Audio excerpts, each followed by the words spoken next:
Downtown Los Angeles, once alive with energy and the constant hum of city life, now feels like a different world. The streets, usually filled with people and movement, now stand tense and uncertain, shadows stretching across empty sidewalks. As of June 9, 2025, the city's core is declared an unlawful assembly, a decision that changes the very nature of public space. This isn't just legal jargon, it's a warning. Public gathering is now a crime, and the city's heartbeat is forced to quiet. Orders to disperse echo through the streets, turning familiar places into zones of confrontation and uncertainty. The city's contradictions have boiled over. Dissent is now seen as a threat, and the right to assemble is under siege. Protesters see the call for peace as a thin cover for injustice, a way to silence their demands for change. To be forced off the streets is to be told your voice doesn't matter, that your presence is a problem to be managed. The declaration itself becomes fuel for more protest, proof the system won't listen, and a rallying cry for those demanding to be heard. Each police barricade marks the line between authority and the people's will, a physical and symbolic barrier. Downtown is transformed from a vibrant center to a controlled security zone, where freedom feels fragile and uncertain. The emptiness isn't peace, it's a forced silence, a quiet that weighs heavy on the city's conscience. This is no isolated event, it's the local front of a national struggle, echoing in cities across the country as people demand justice. The city waits, holding its breath, uncertain if this quiet is the end or just the beginning of something even larger. The spark was a series of ICE raids, public, forceful, and impossible to ignore. These operations unfolded in broad daylight, with flashing lights and the heavy presence of law enforcement, making it clear that no corner of the city was untouched. Over 100 people were taken from places like Home Depot and the Fashion District. Workers, parents, neighbors. The raids swept through familiar spaces, turning ordinary mornings into scenes of chaos and fear. Their sudden absence ripped through the city's fabric. Workplaces fell silent, tools left behind, and neighborhoods felt emptier, as if a vital part of the city's heartbeat had been stilled overnight. These raids weren't just about law, they were about sending a message of fear. The intent was unmistakable, to remind entire communities that they were being watched, and that safety was never guaranteed. The targets were deliberate, the heart of immigrant Los Angeles. Generations of families, people who had built lives and businesses here, suddenly found themselves at risk. No sanctuary was safe. The message was clear. Your presence is conditional. Even the privacy of home offered no protection from the reach of these raids. For many, this wasn't politics. It was personal. Families torn apart, lives upended. Children watched parents taken away, and the trauma would linger long after the sirens faded. The city's identity, built by immigrants, was under attack. The very soul of Los Angeles, its diversity, its resilience, was being threatened in real time. Protests erupted not from ideology but from pain and outrage.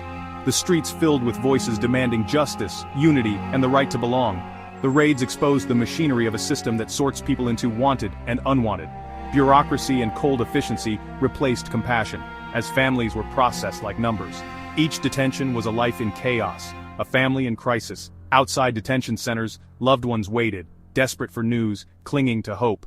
Protesters marched not just against policy, but against the cold violence inflicted on their communities. Their determination grew with every story of loss and every act of resistance. The fire in downtown LA was lit by these actions, a reminder that for many, America's promise remains out of reach. The city burned with anger, but also with hope for change. The city's wounds were raw, and the response was immediate. Grief and anger mingled in the streets, fueling a movement that refused to be ignored. The raids became the catalyst for a movement that would not be silenced, a movement determined to reclaim the city's promise for all its people.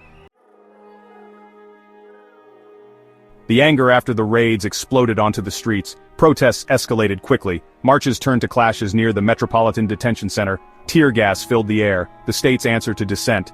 Protesters hurled debris, meeting force with fury. Flashbangs and rubber bullets turned the city into a battleground. This was not a breakdown, it was the predictable result of a government refusing to listen.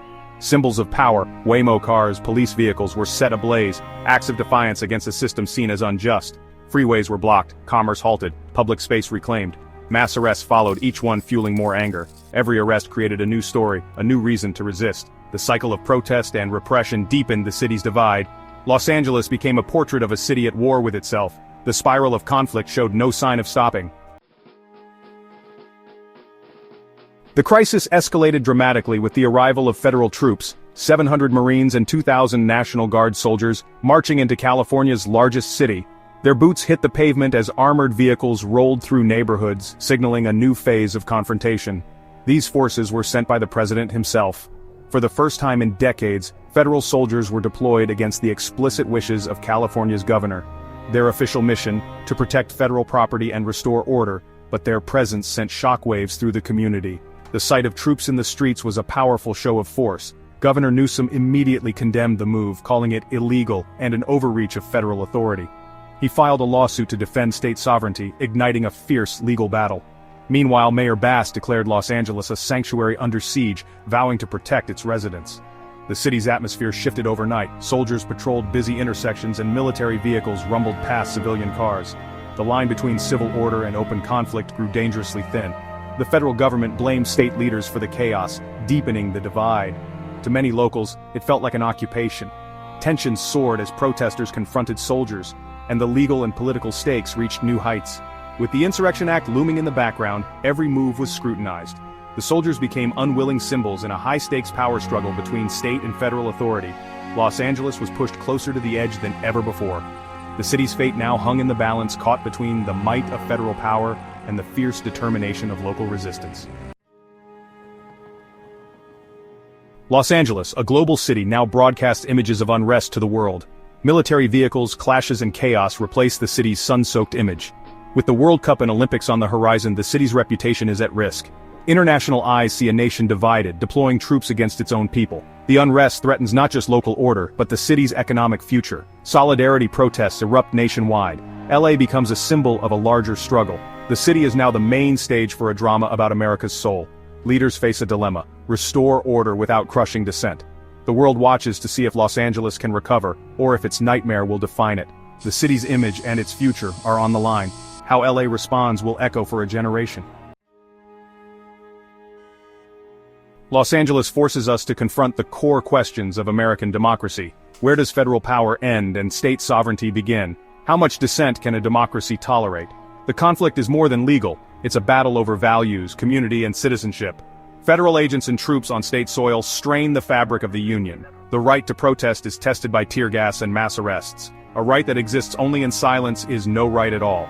The struggle in LA is about the limits of American freedom. Legal battles will play out, but healing will take more than court rulings.